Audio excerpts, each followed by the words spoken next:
Welcome back. Our Father's Business, back to business. 40 days and 40 nights, part 3. The countdown has begun.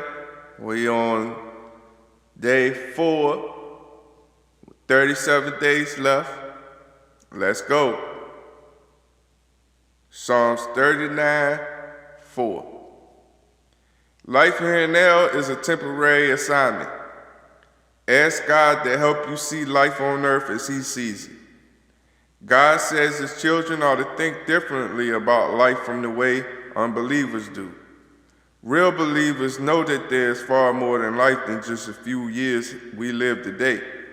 When you get it, the truth I'm talking about, you will stop worrying about having it all here and now. We can't isolate from the enemy, but we can represent for God. We don't want to get attached to all the world around us because it's temporary. We are constantly entertained and catered to with fascinating attractions, media, enjoyable experiences, everything that's available today. Followers of Jesus, we go through difficulties, sorrows, and rejections of this world. In order to keep us from getting too attached, God allows us to feel a certain amount of discontent and dissatisfaction in life, longings that never happen on this side of life. We're not completely happy because we are not supposed to be. We are created for something much better. A fish will never be happy living on land because it was made for the water. You will never feel completely satisfied because you was made for more. Eternal values, not temporary ones, should become your deciding factor for your decisions. Never focus on temporary crowns. Paul was faithful, still ended up in prison. John the Baptist was faithful, still ended up beheaded. A lot of faithful people lost everything, come to the end of life with nothing to show for it. It takes faith to live on earth as a foreigner. Why did I waste so much time, energy, concern on what wasn't going to last? Proverbs 16:4. It's all for God. The ultimate goal is to show the glory of God. It's a reason for everything that exists, even you. What is the glory of God? God's glory is the expression of His goodness and His eternal qualities.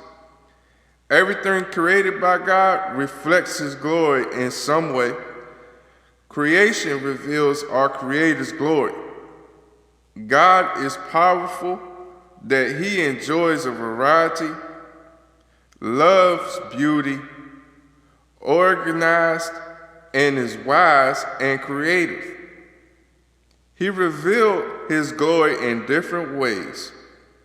First, the Garden of Eden, then Moses, then through Jesus. God's glory is best seen through Jesus. The light of the world illuminates God's nature. Because of Jesus, we are no longer in the dark about what God is really like.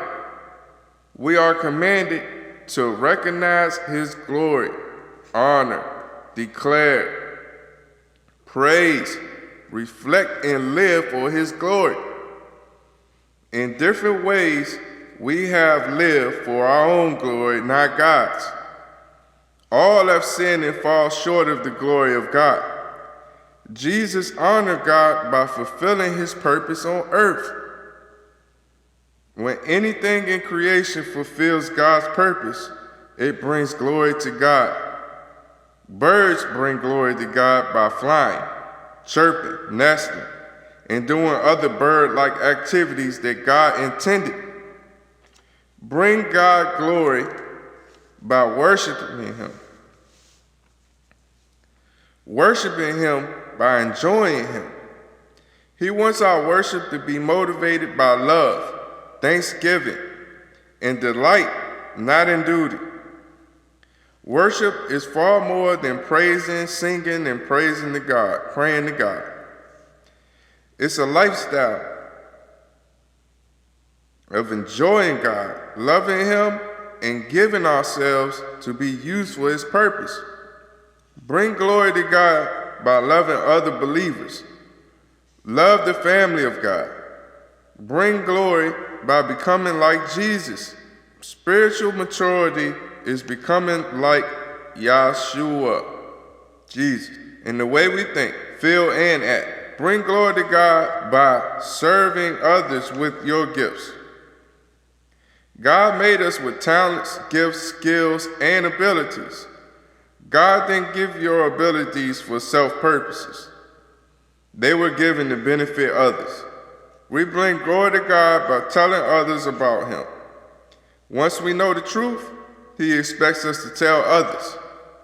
What will you live for? Your own goals, comfort, and pleasure? Or will you live the rest of your life for God's glory?